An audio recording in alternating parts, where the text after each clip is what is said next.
There are sounds that shatter a man's soul in seconds, and I had just heard mine. It was the voice of my eldest son, Edward, whispering on the phone in the hallway of my own house, planning how to commit me to a nursing home, to seize my fortune. The old man is losing his mind. Mom is not here to defend him anymore. It is the perfect moment, he said with a coldness that made my blood run cold. My name is Robert Dalton. I am 50 years old, and until 5 minutes ago, I believed I had built a solid family. Now, hiding behind the door of my study with my heart beating like a war drum, I discover that the only enemies that really matter are living under my own roof.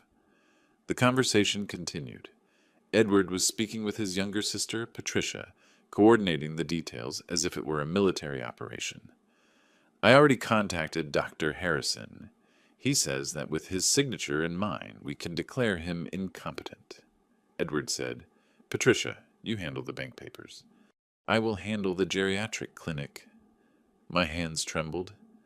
Dr. Harrison, the same doctor who had treated Mary, my wife, during her battle against cancer. The same man to whom I had paid hundreds of thousands of dollars for treatments that in the end could not save her.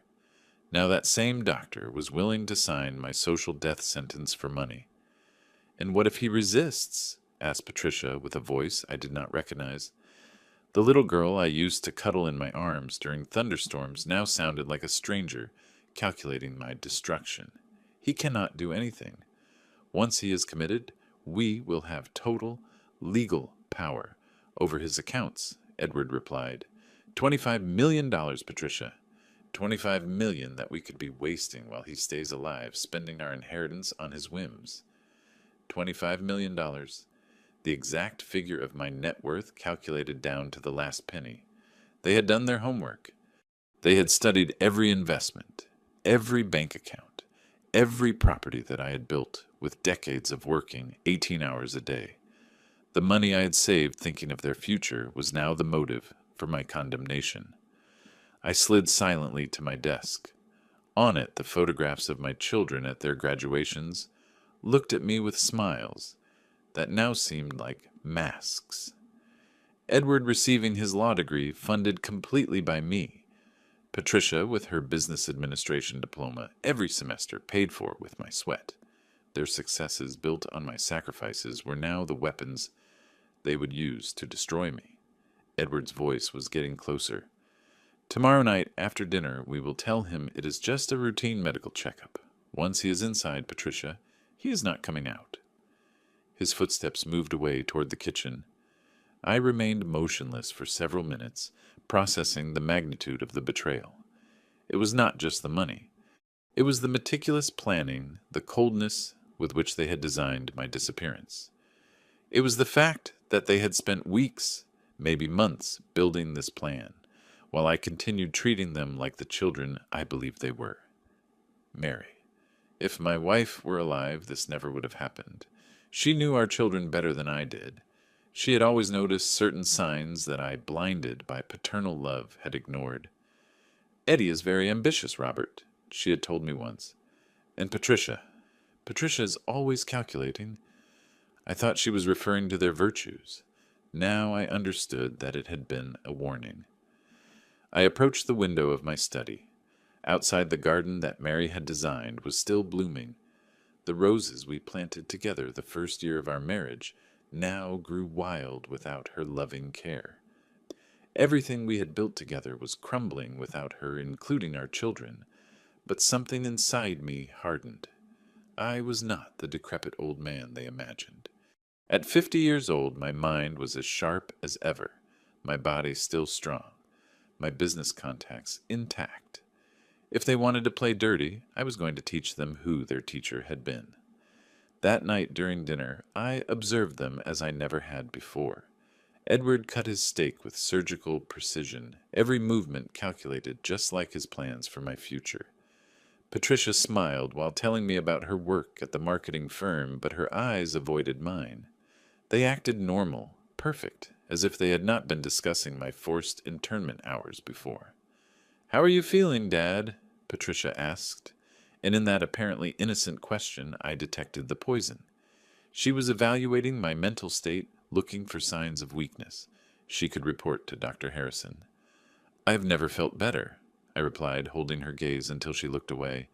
"In fact, I am thinking about making some important changes in my life." Edward lifted his head immediately. "What kind of changes?" "Oh, nothing specific yet. Just reorganizing a few things. Priorities." I left the phrase floating in the air like a ticking time bomb. That night, when they went to their respective rooms, I remained awake in my study until dawn, not planning my defense but my offensive. Because I had decided something fundamental. If they wanted to bury me alive, I was going to make sure I was the one digging their graves first. The clock struck 6 in the morning when I finally closed my eyes. In a few hours, the most important operation of my life would begin. An operation that would change everything. An operation that would teach them that Robert Dalton was nobody's victim, especially not of his own children. I woke up at 9 in the morning with a mental clarity I had not experienced in years. While I shaved in front of the bathroom mirror, I studied the lines of my face as if it were the first time. 50 years, salt and pepper hair, but thick. Green eyes that Mary used to say shone like emeralds when I was determined. Today they shone like never before. My story was not that of a common man. I had been born in absolute poverty, in a neighborhood where hope was a luxury few could afford. At 12 years old, while other kids played football, I sold candy bars at the traffic lights downtown. Not on a whim, but for survival. Every dollar I earned was a dollar my family did not have to borrow. The day that changed my life arrived when I was 14. Mr. Sebastian Ross, the owner of a small construction company, saw me repairing a bicycle on the street with improvised tools. "Son," he told me, "you have smart hands. Do you want to work with me on the weekends?" That job became my university. Mr. Ross taught me not only about construction, but about business, about how to treat people, about the importance of a given word. When he passed away, he left me his company in his will. Robert. His letter said, "You have worked harder than my own children. This company is yours because you have earned it." At 24, I became a businessman. The first 5 years almost killed me. I worked from 5 in the morning until 11 at night, 7 days a week. I slept at the office more nights than I slept at home. I fueled myself on coffee and determination. It was during those difficult years that I met Mary. She worked as a nurse at the hospital, where I took one of my workers after an accident. She was beautiful, but not just physically. She had an inner light that illuminated any room she entered, and by some miracle she noticed a rough man full of calluses on his hands and dirt under his fingernails. Robert Dalton. She told me the first time I invited her to dinner, "You are the hardest working man I have ever met, but also the most stubborn. If you want to win me over first, you have to learn to conquer balance in your life." She was right. With her, I learned that success without love was just a golden prison. We married when I was 28. Edward arrived when I was 30, Patricia at 32. 2 babies that transformed a ruthless businessman into a completely vulnerable father. I remember holding Edward for the first time, looking at his little clenched fists, and promising him that he would never know what poverty was, that he would never have to sell candy at traffic lights to help his family. Maybe that was my first mistake. By giving them everything I never had, I took away the opportunity to develop the character that is forged in the struggle. I gave them comfort, where I had known hunger, certainty, where I had known fear, privilege, where I had to fight for every opportunity. I worked even harder. I wanted to build an empire that guaranteed them security for a lifetime. The company grew exponentially over the next 15 years. From construction, we expanded to real estate, then to financial investments. Each success was one more stone in the fortress I was building to protect my family. Mary watched me with concern. "Robert, you already have enough money for 5 generations. When are you going to stop and live?" "When I know they are completely safe," I would answer her. It was my justification to keep working, as if I were still that poor boy who was afraid that poverty would return. The children grew up surrounded by luxury, but also by my absence. Edward learned to walk while I was in a business meeting. Patricia said her first word while I was reviewing contracts. Mary compensated for my absence by being mother and father at the same time. I appeared at the important moments with expensive gifts and promises that next time we are going to spend more time together. Mary's diagnosis arrived when Edward was 20 and Patricia 18. Ovarian cancer, advanced stage. For the first time in my adult life, all my money, all my contacts, all my power were useless. I could not buy more time. I could not bribe death. Mary's last 2 years were the most precious and painful of my life. I left the company in the hands of managers to be with her. We traveled, we talked, we reconciled with the lost time. She made me promise her that I would take care of the children. Robert, she told me in her last days, our children have lived all their lives with comforts. They do not know what it is to struggle. Promise me you are not going to spoil them more than you already have. I promised her. But when she died, loneliness consumed me. I returned to work with more intensity than ever and gave Edward and Patricia everything they asked for. It was my way of honoring her memory, I thought. It was my way of making sure they never felt the void that I felt. Now, going down to breakfast, acting as if nothing had changed, I understood that I had created two monsters. I had given them so much that they never learned to value anything. I had made life so easy for them that they never developed character. But I also understood something else. I was 50 years old, but the boy who sold candy at the traffic lights was still alive inside me, and that boy knew how to fight. During breakfast, I observed them with a new perspective. Edward was checking his phone.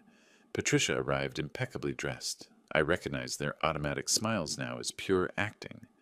"Good morning, Dad," they said in unison, but this morning their voices sounded different. Or maybe it was I who was listening differently. Every memory hit me like waves.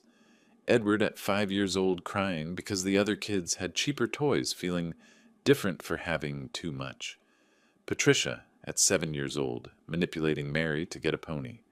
Every whim satisfied every boundary, pushed every no that turned into a yes because of my guilt. I had tried to compensate for my lack of time with an excess of money. I had confused love with indulgence, but not anymore. After breakfast, when Edward and Patricia went to their jobs, I went up to my study and began the most important investigation of my life.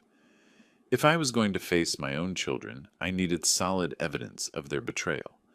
I called Jerry Sanders, my accountant and friend of more than 20 years. "Robert, I need to talk to you." "It is urgent," he said when he answered. "What is wrong, Jerry?" "Yesterday I received a strange call, someone pretending to be your son Edward, asking for detailed information about your bank accounts and properties. When I told him I needed your written authorization, he got very upset." "Robert, is everything okay?" The puzzle was beginning to complete itself. "Jerry, I need to see you this afternoon. And please do not mention this conversation to anyone, absolutely anyone." Jerry's office was on the 15th floor of a corporate tower in the financial district. We spent 3 hours reviewing financial records that made me sick. There were 5 transactions I did not remember, authorizing all for amounts between $5,000 and $10,000. There was also a fraudulent trust fund of $200,000 for a supposed granddaughter that did not exist. "Robert, according to my records, you authorized every one of these transactions personally," Jerry explained. "I even have recordings of the phone calls." We listened to the 5 conversations. The voice was mine without a doubt. But as they progressed, I began to notice distorted words, as if they had been digitally edited. Someone had used voice cloning technology to create fake conversations. "Jerry, these recordings are manipulated. Edward has hundreds of family videos with my voice. Patricia has access to all the calls from home. Between the two of them, they had enough material to create a digital clone. How much money have they stolen in total? Between the unauthorized transactions and the fraudulent trust, approximately $300,000 in the last 6 months. $300,000. They had been stealing from me systematically while planning to commit me. It was not just greed, it was a sophisticated criminal operation. There is something else, Jerry said. 2 weeks ago I received a request to prepare power of attorney documents for cases of mental incapacity, notarized powers that would give Edward total control over all your finances. That afternoon I drove to the nursing home, Twilight Haven, the place where Edward had planned to commit me. Dr. Ramirez received me cordially. Mr. Dalton, it is a pleasure to meet you. Your son Edward has spoken a lot about you. What exactly has he told you? Well, he explained about your progressive cognitive deterioration, your tendency toward confusion, the episodes of aggression. He mentioned the incident where you attacked a housekeeper, and another where you almost caused an accident driving in a state of confusion. Every word was a carefully constructed lie. I had never attacked anyone. I had never had an accident. But Edward had created a fake medical history so detailed that it sounded completely credible. Your son already covered the expenses for the first year, $10,000 a month. The special section for patients with advanced dementia is very quiet. The patients are comfortable and safe. Edward had paid $120,000 up front to secure my cell with my own stolen money. The tour of the facility froze my blood. Doors with electronic locks, windows with bars, catatonic patients. Once I entered there, I would never come out. That night, I arrived home with enough evidence to destroy them, but also with a hunger for more information. I needed to understand the full magnitude of their conspiracy. I headed silently to Edward's study on the first floor. The spare key was still under Mary's third rose bush, where it had always been. His desk revealed a folder marked Family Affairs, which contained a detailed analysis of my net worth and a forged psychological report. But the most revealing things were on his computer.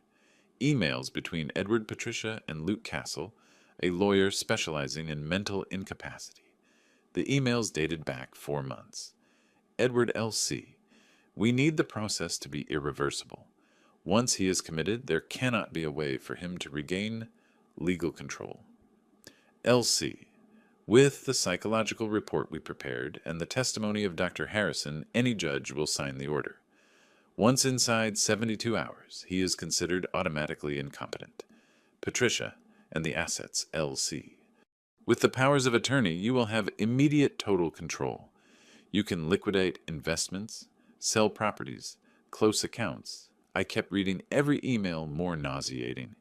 Edward, what happens if he physically resists L.C.? That is what the sedatives are for. Dr. Harrison can administer medication to calm him during the exam. They plan to drug me and kidnap me using medication. Patricia, how long do we estimate the whole process will last? L.C. With the cognitive deterioration, we are going to document probably no more than 2 years. Afterward, you can transfer him to minimum care much cheaper. Edward, minimum care. L.C. A place where he receives no visits, where nobody questions his condition. Basically where he can exist without interfering with your lives. They wanted to bury me alive, literally and figuratively. 2 years of conscious life in a medical hell, and then total abandonment until death. I printed all the emails and looked for more evidence.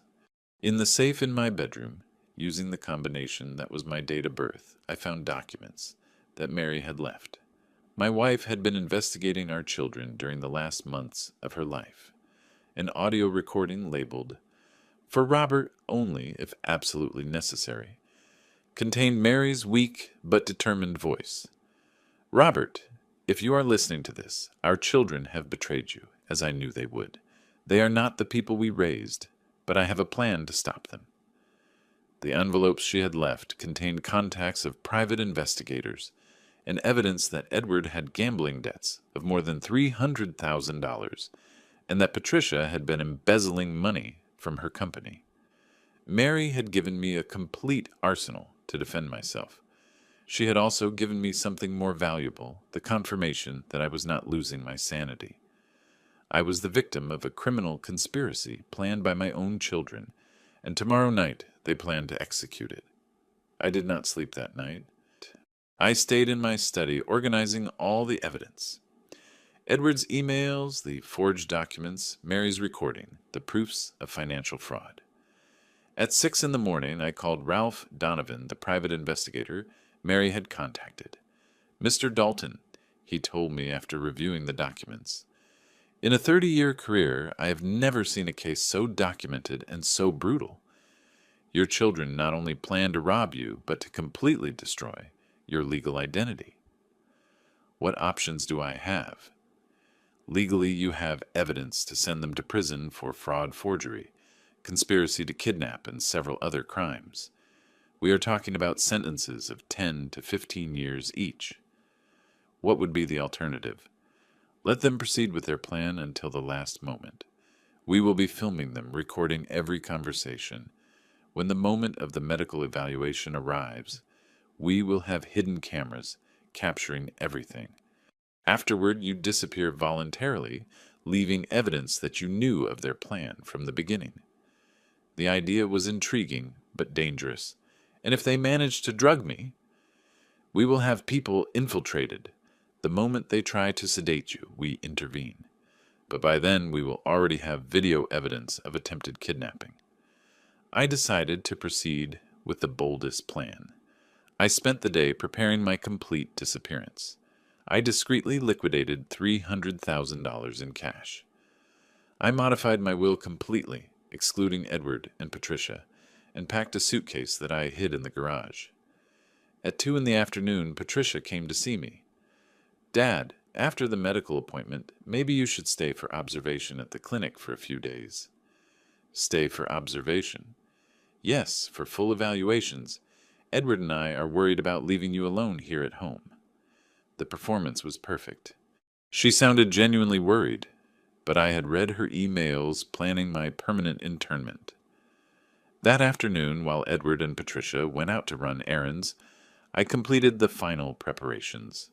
I transferred all my cash to new accounts, copied important documents, and wrote 3 letters. One for the police, one for my lawyers, and one for Edward and Patricia. The letter for my children was the hardest.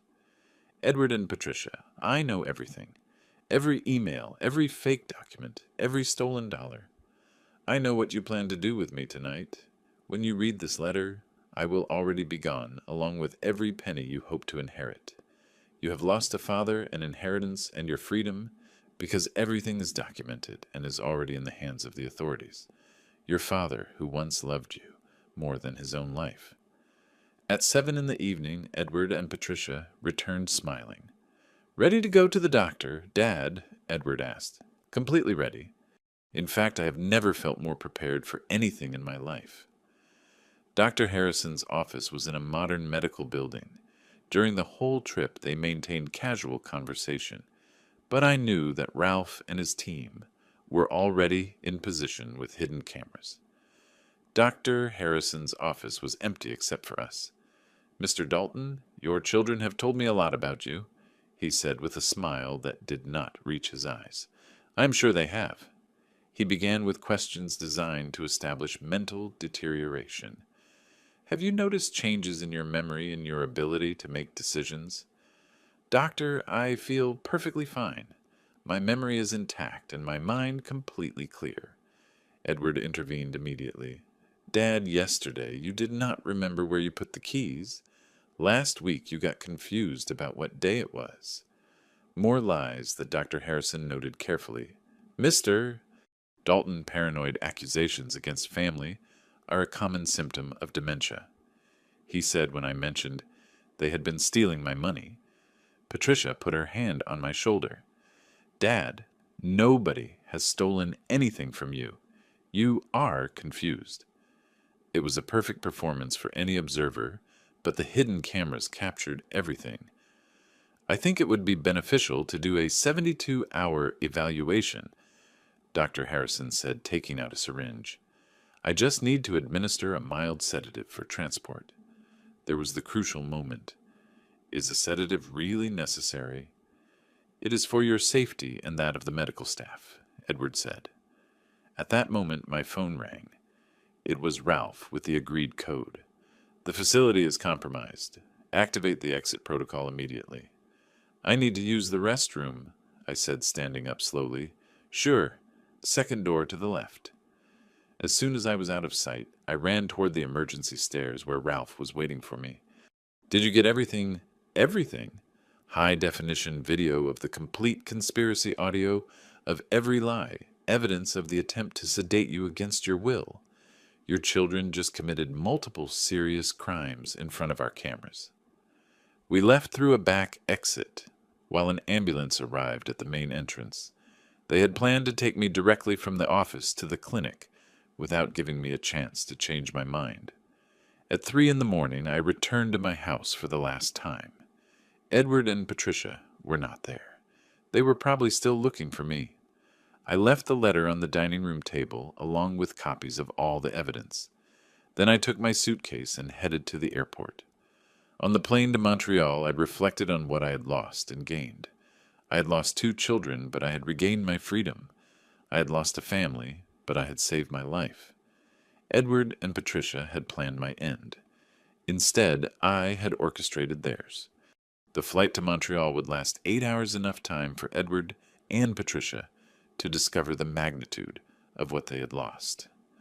While the plane took off, I imagined their faces when they returned home and found my letter on the table. I had chosen Canada for specific reasons. I had held Canadian citizenship for 10 years, obtained as a diversification of investments that Mary had suggested.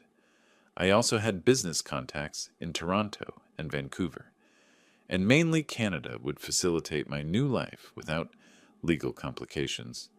During the flight, I mentally reviewed every step of the plan.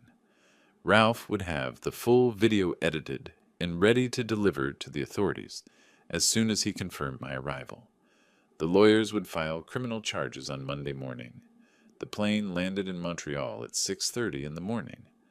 As I walked toward immigration, my phone vibrated with constant calls from Edward and Patricia. I ignored them all. "Welcome home, Mr. Dalton," the immigration officer said. "Home." The word sounded comforting. At the Four Seasons, finally, I turned on my phone. I had 47 missed calls and 23 messages showing a fascinating progression of emotions. 7:45 p.m. "Edward, Dad, where are you? The doctor's waiting for you." 8:15 p.m. "Patricia, Dad, please answer, we are worried." 10:45 p.m. "Patricia, what does this letter mean? Call us now." 1:15 a.m. "Edward, we found the letter. We can explain everything." 2:30 a.m. "Edward, the accounts are empty. What did you do?" 4:06 a.m. "Edward, this is kidnapping. We are going to call the police." The last message made me laugh. Edward threatening to report as kidnapping the fact that his father had decided to go on vacation. I called Ralph. "Mr. Dalton, your children have been calling every half hour. After discovering your letter, they went to the police to report your disappearance. But when the officers checked the bank accounts and discovered that you had made the transfers voluntarily, they realized there was no crime, and then they went to the bank demanding information. When the manager refused without legal authorization, Edward screamed so much they had to call security. The image of Edward screaming in a bank like a tantrum-throwing child was deeply satisfying. Do you have the video ready? 4 hours of recording that clearly show the complete conspiracy. Do I proceed with the authorities? Proceed? I called Arthur Vance, my lawyer. Robert, Edward, and Patricia have been calling me since dawn, insisting that you have had a mental episode. What did you tell them? I told them I had just received legal documents from you, clearly drafted, that modify your will. Any person capable of making such detailed legal changes is obviously not suffering from dementia. I also received a call from the district attorney's office. Someone delivered video evidence of conspiracy for fraud and kidnapping. The prosecutors are preparing charges against 4 people, including your children. 4 people: Edward, Patricia, Dr. Harrison and Luke Castle. Arthur, I want you to publish an announcement in the major newspapers. Let it be known. Robert Miller announces that he is alive, healthy, and completely sane. His recent departure was voluntary and planned. He is not lost or in need of rescue. At 2 in the afternoon, I called the hotel where I knew Edward had a reservation for business meetings. Edward Miller. Dad, thank God. Where are you? Exactly where I need to be. We made mistakes. Big mistakes. But we can fix this. Just come back and we will talk. Mistakes. Edward, you people planned to drug me, kidnap me, steal my money, and bury me alive. Those are not mistakes. That is criminal conspiracy. It was not like that. We thought you were really sick. I have recordings of all your emails with Luke Castle. I know exactly what you were planning. Long silence. What do you want from us? He asked, and in his voice I heard fear. I do not want anything. I no longer have children. I have 2 strangers who share my DNA and who tried to destroy my life for money. We are your family. No. My family was Mary and 2 children who died the day they decided to betray me. You are criminals that I coincidentally met during your childhood. Patricia is crying constantly. She feels terrible. Patricia feels terrible because she lost $1 million, not because she betrayed her father. What can we do? Nothing. Absolutely nothing. You made your choice when you decided that my money was more important than my life. Now you live with the consequences. You will face the criminal charges alone, just as you planned for me to face the rest of my life. I hung up before he could respond. That afternoon, walking through the streets of Montreal, I breathed air that felt different. It was the air of freedom, air of a future that finally belonged to me. My children had planned to bury me. Instead, they had buried themselves. On Monday morning, from my hotel room in Montreal, I received calls from 3 different journalists. The announcement that Arthur had published had created exactly the reaction I expected. The reporters wanted the story of the businessman who had disappeared mysteriously. Mr. Miller Carmen Ross from the Daily News told me, "We have information that you disappeared after a medical appointment. Your children reported your disappearance, insisting that you were suffering from dementia. Can you comment?" I can comment that my children were wrong about many things. My mental health is perfect, as the lawyers who have worked with me on complex legal matters can attest. Why did you leave without informing your family? Because I discovered that my family was planning something that would have made it impossible for me to leave later. Everything will become clear when the criminal charges are made public. I called Ralph for an update. The charges were filed this morning. Edward Miller, Patricia Miller, Dr. Alfred Harris, and Luke Castle are charged with conspiracy to commit fraud, forgery of documents, attempted illegal administration of medication, and conspiracy for kidnapping. How did they react? Edward hired the best criminal defense attorney in the city. Patricia fainted when the officers arrived to arrest her at her office. The Dr. Harris is denying everything, and Luke Castle disappeared. Disappeared. His office says he is out of town on family business. We believe he is trying to leave the country. The irony was not lost on me. Luke, the legal architect of the plan to make me disappear, was now a fugitive. What about my children? They are out on bail, but they cannot leave the country. Edward lost his job when they found out about the charges. Patricia was fired when the video of her arrest appeared on the news. Can I see that video? Watching my children being arrested was harder than expected. Despite everything, I had been their father for 25 years. But another part of me felt satisfied seeing justice finally in action. My phone rang. It was Esther, the housekeeper. "Mr. Robert, I need to tell you what happened. As you asked me, I went on Friday night to pick up Mrs. Mary's things. I found Edward and Patricia reading your letter. They were very upset. Did you hear what they were saying? Edward was screaming that you had lost your mind, that this would prove you needed medical care. Patricia was crying and saying that everything was the doctor's fault. Then an elegant man arrived who I did not know. Edward yelled at him that everything had gone wrong, that you had disappeared with all the money. The man got very angry and told them that they owed him a lot of money. Luke Castle had invested his own money in the plan, hoping to recover it from my assets. Did they see you? No, sir. I hid until they left. Then I picked up Mrs. Mary's things. But, Mr. Robert, I am afraid for you. These men seem dangerous. Esther, I am completely safe. And you are too, if you do not tell anyone where I am. I miss you and Mrs. Mary. The house feels very empty without you both. After hanging up, I sat looking out toward Mount Royal. Montreal was beautiful in October, with the trees changing color. It was a city where I could start over, where nobody knew my story. My new phone rang. It was an unknown number. Mr. Miller, I am Detective Garcia, from the District Attorney's Office. We need to talk about the charges against your children. I am available by phone or video conference. I understand that you are in Canada. There is a possibility that you return to testify in person. Is my physical presence absolutely necessary? It is not mandatory, but it would be very helpful. Your direct testimony could ensure more severe convictions. More severe convictions. More years in prison for Edward and Patricia. I need time to think about it, of course. But I want you to know that what your children did was particularly cruel. In my 20 years investigating family fraud, I have never seen a plan so detailed to completely destroy the life of a father. That afternoon, while I walked through Montreal, I thought about the letter I had left on the dining room table. Words written in deep pain that had changed everything forever. The letter had been my declaration of independence. My way of telling them that Robert Miller would not be a victim of anyone. But it had also been my way of saying goodbye to them. Esther had told me that Edward and Patricia were very upset when they read it. I wondered what exactly they had felt. Shock at being discovered.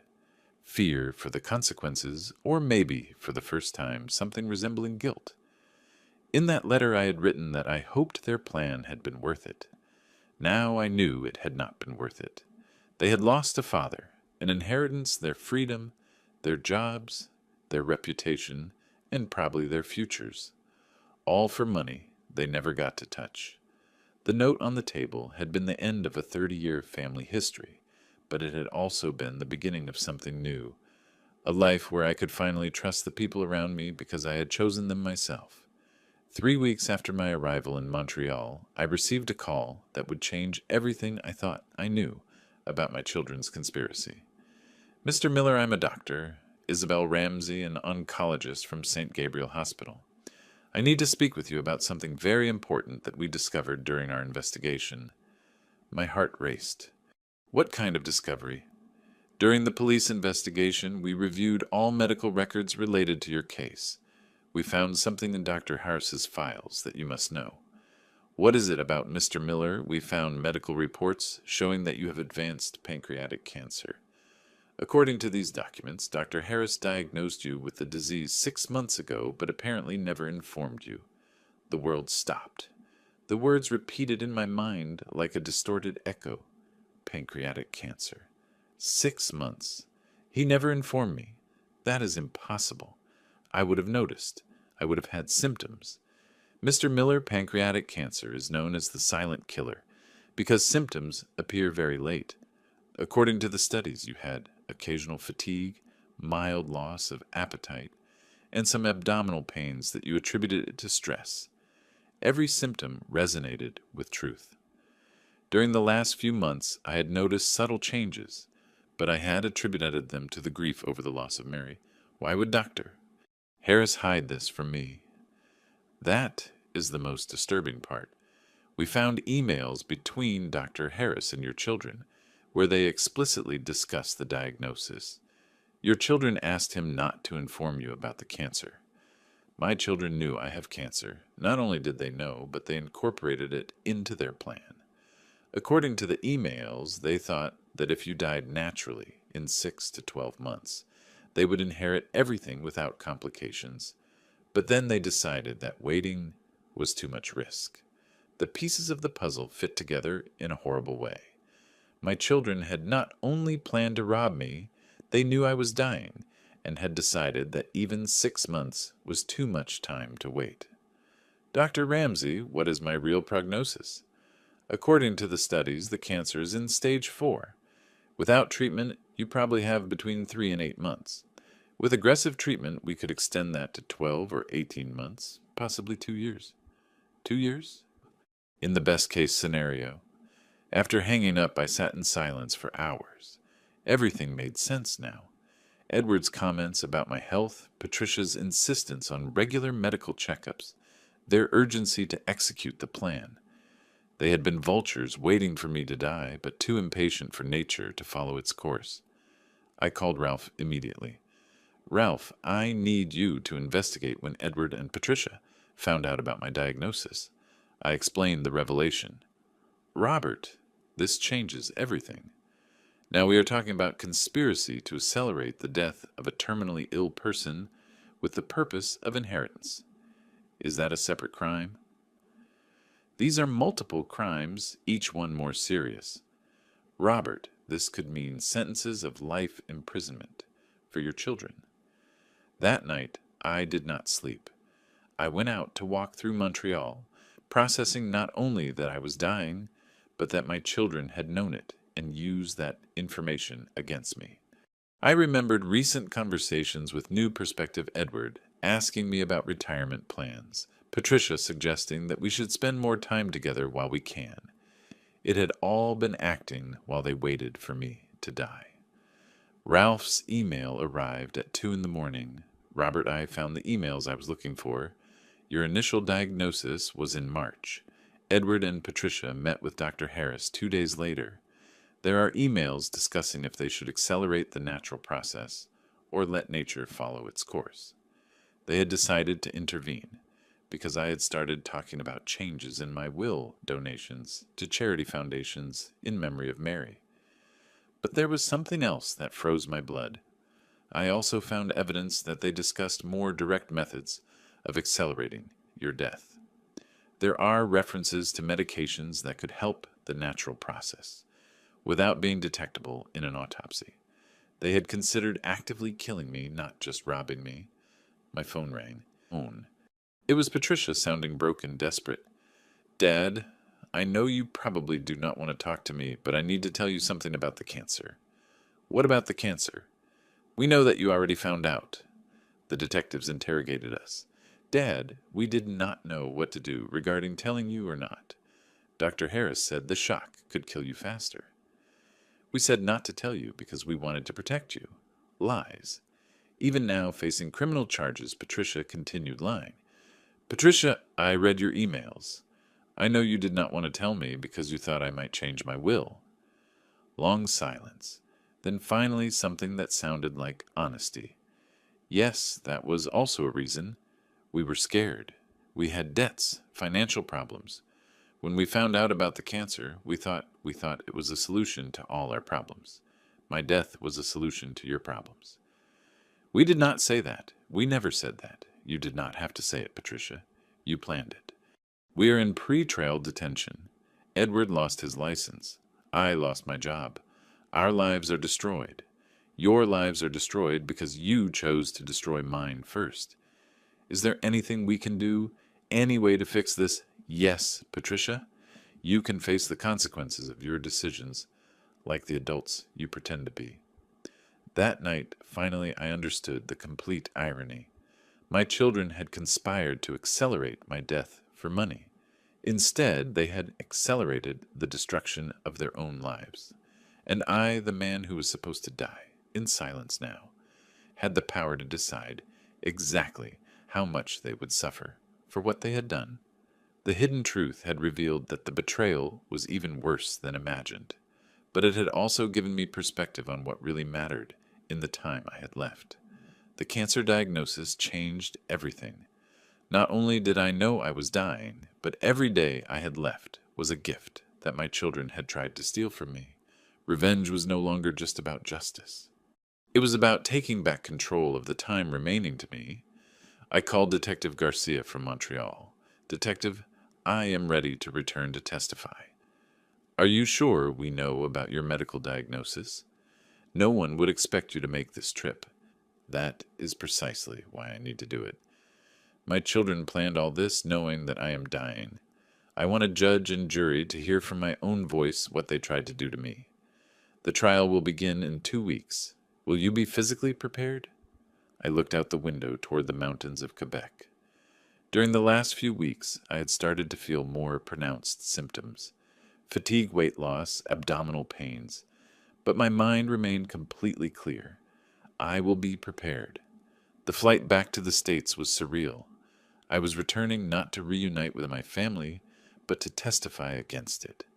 But I was also returning with a sense of purpose that I had not felt in years.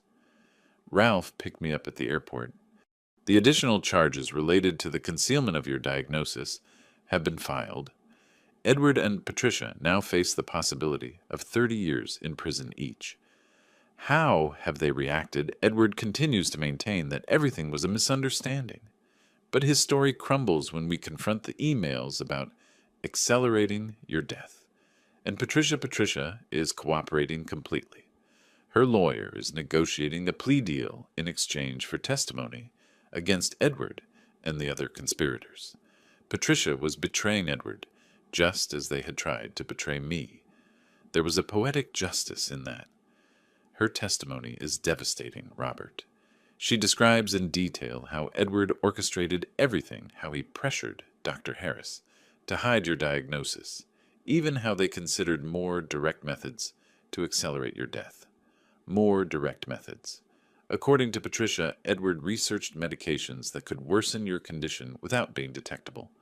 He spoke with a pharmacist about drugs that could help the natural process. They tried to actively kill me. It was not just negligence or financial conspiracy. It was attempted, premeditated homicide. Do we have evidence-recorded conversations between Edward and the pharmacist?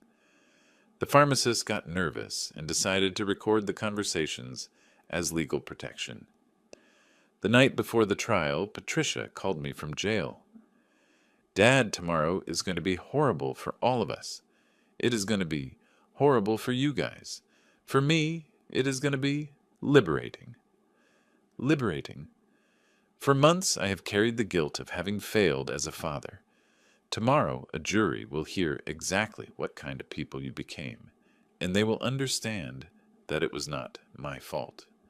Testifying against us is not going to give you back your health. It is not going to change the fact that you are dying. No, Patricia, but it will ensure that when I die, it will be on my own terms, not on the ones you planned for me. You planned. What do you mean you people planned for me to die alone, abandoned in an institution after having been robbed and betrayed? That would have been your perfect revenge against me. We never wanted revenge. Of course you did. Revenge for having been an absent father. Revenge for having worked so much. Revenge for having loved your mother more than I loved you.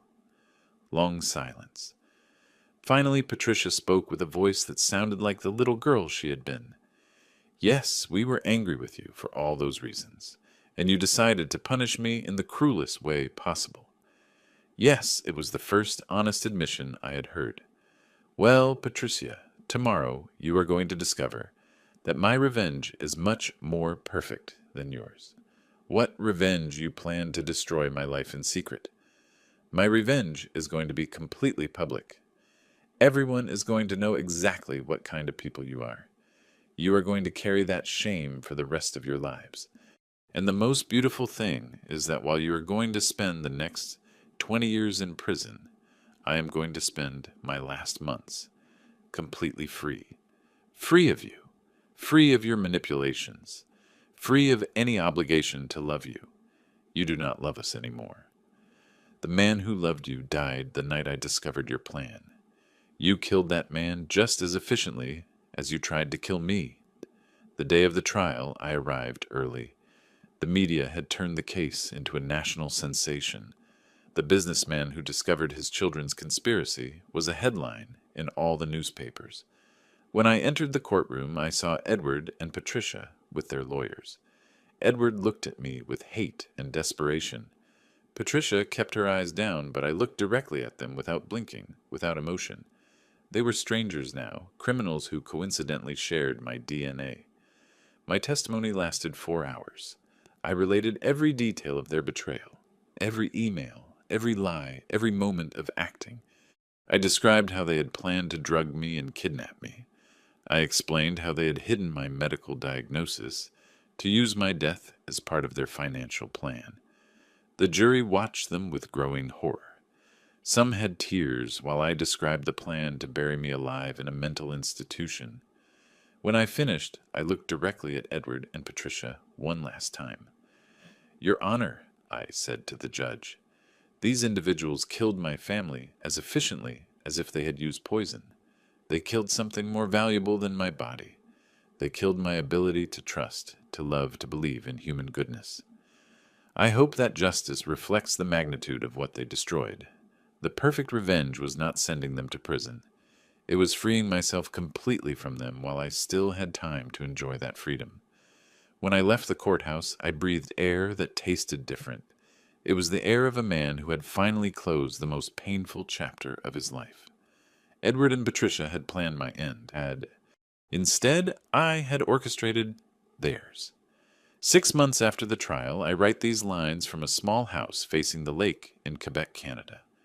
The windows of my study look out toward crystal clear waters that reflect the Laurentian Mountains. It is a place where no one knows me as the man whose children betrayed him, but simply as Robert, the quiet writer, who lives at the end of the path. Edward was sentenced to 25 years in prison. Patricia received 15 years for cooperating with the prosecution. Dr. Harris lost his medical license and received 10 years. Luke Castle was extradited from Guatemala and sentenced to 20 years. The 4 of them appealed. All appeals were rejected.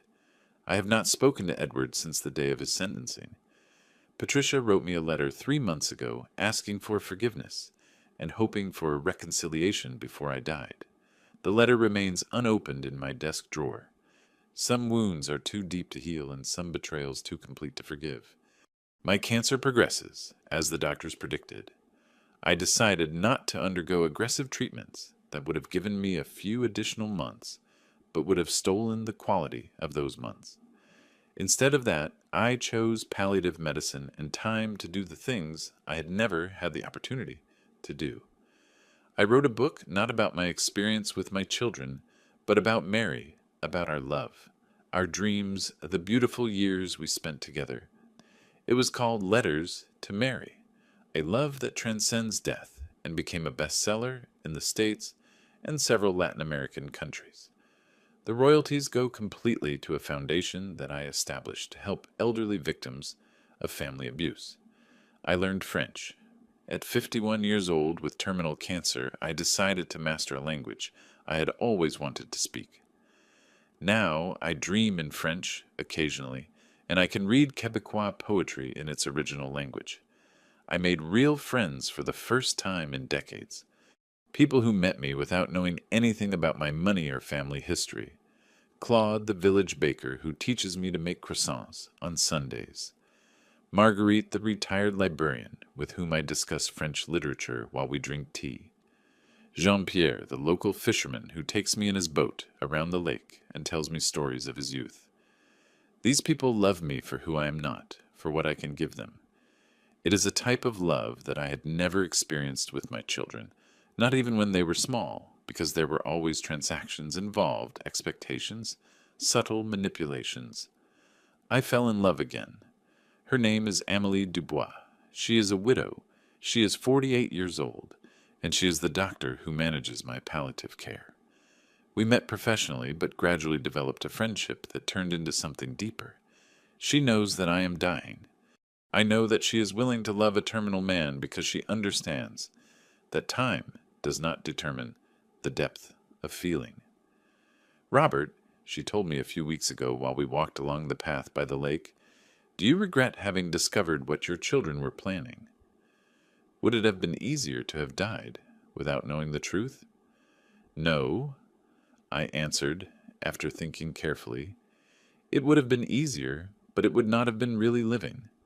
The last months of my life have been more authentic than the 10 previous years. But do you not miss having family? Family is not just blood. Family are the people who choose to love you when they have no obligation to do so. You, Claude, Marguerite, Jean-Pierre, all of you are more family to me than Edward and Patricia ever were. It is true. This small community that I have built in Quebec has given me more genuine love in 6 months than what I received from my biological children in 25 years. Yesterday I received a call from Arthur Vegas. Robert Patricia is requesting early parole for good behavior. Part of the process requires a victim statement. Yes, I answered immediately. I want to make a statement. That statement said simply, Patricia Miller has served 18 months of a 15-year sentence. I have served 18 months of a death sentence. The difference is that my sentence was not chosen by me while hers was completely deserved. If she can change as a person in 18 months, I can die in peace, knowing that something good came out of this tragedy. But if her request is just another manipulation, then the system must protect other vulnerable fathers from someone capable of such calculated betrayal. The request was denied. This morning, while I write, I feel a deep tranquility that I had not known in years. My body weakens gradually, but my spirit feels stronger than ever. Edward and Patricia believed they could write the end of my story. They were completely wrong. I wrote my own ending, an ending where love triumphs over betrayal, where freedom defeats control, where authentic family surpasses biological family. When my moment arrives, I will die surrounded by people who genuinely love me. I will die having experienced adventures I never thought possible. I will die knowing that I took control of my destiny and lived it on my own terms. Edward and Patricia planned to bury me alive. Instead, they gave me the inadvertent gift of teaching me how to really live. The sun is rising over Lake Laurentian while I write these lines, which will be my last. Amélie will arrive soon for breakfast. Claude saved me fresh croissants. Marguerite lent me a new book of poetry. It is a new sunrise and maybe one of my last, but it is mine, completely mine. 18 months have passed since I escaped the trap that my children had set. 18 months of authentic life that have been worth more than the previous years of empty existence. My cancer has progressed, as the doctors predicted, but my spirit has never been freer. Yesterday I received a final call from Arthur Vegas. Robert, I have news about Patricia. His voice sounded somber. What happened? She was found dead in her cell this morning. Apparently it was suicide. She left a note. The impact was unexpected. Despite everything that had happened, Patricia had been my daughter for 25 years. What did the note say? Just one line. Dad was right about everything. I stayed in silence for a long moment. Patricia had found her own form of escape, but not toward freedom, but toward the final void. Part of me felt sad for the girl she had been. Another part felt that justice had run its full course. And Edward, he continues serving his sentence. When he found out about Patricia's death, he asked to speak with you.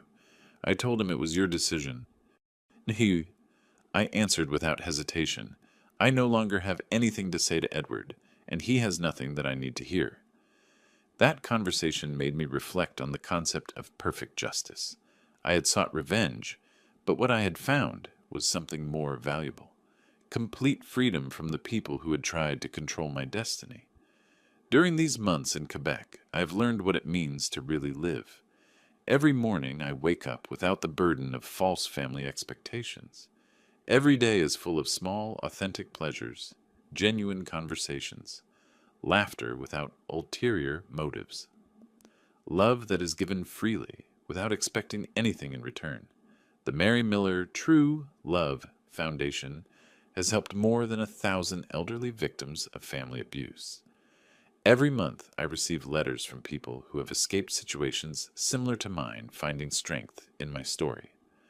My book continues to be a bestseller, and the proceeds continue helping others who face family betrayals. But more important than the external impact has been my personal transformation. I have learned that true family is chosen, and not inherited. I have discovered that authentic love is that which is given without expecting a return. I have understood that the most perfect revenge is to live so fully that those who tried to destroy you become irrelevant. Amelie enters my study with coffee and her morning smile. How did you wake up, mon amour, better than ever? I answer, and it is true. Every day that I wake up is a day that my children could not take from me, a day that I have chosen to live completely. Did you finish writing? Yes, the story is complete. She comes closer and reads over my shoulder. Are you going to publish this story too? No, I say, closing the computer. This story is just for me to remember how I got here and to fully understand what I've gained. We go out to the garden where Jean-Pierre is already preparing his boat for our morning ride on the lake. Claude arrives with a basket of freshly baked croissants.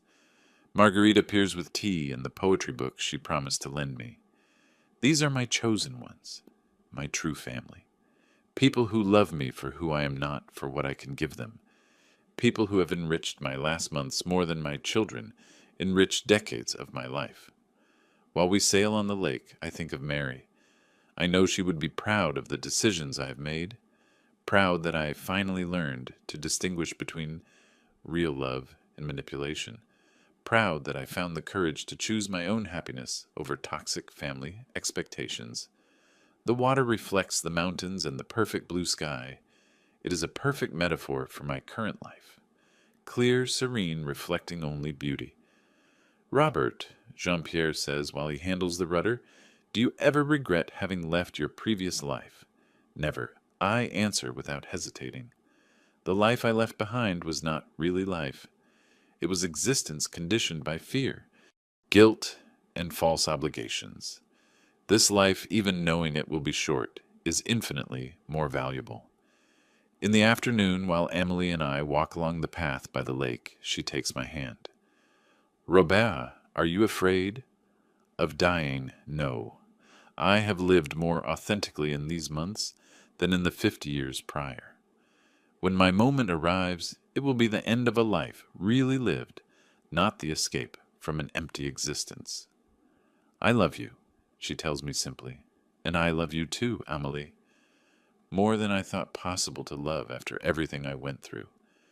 That night, while I prepare to sleep, I reflect on the complete journey. Robert Miller, the businessman betrayed by his children, died the night he discovered their conspiracy. Robert, the writer who lives by the lake in Quebec, was born from the ashes of that betrayal. Edward and Patricia believed that they could determine my ending. They were completely wrong. They wrote their own destruction while I wrote my freedom. The most perfect revenge was not sending them to prison. It was discovering that I could be completely happy without them.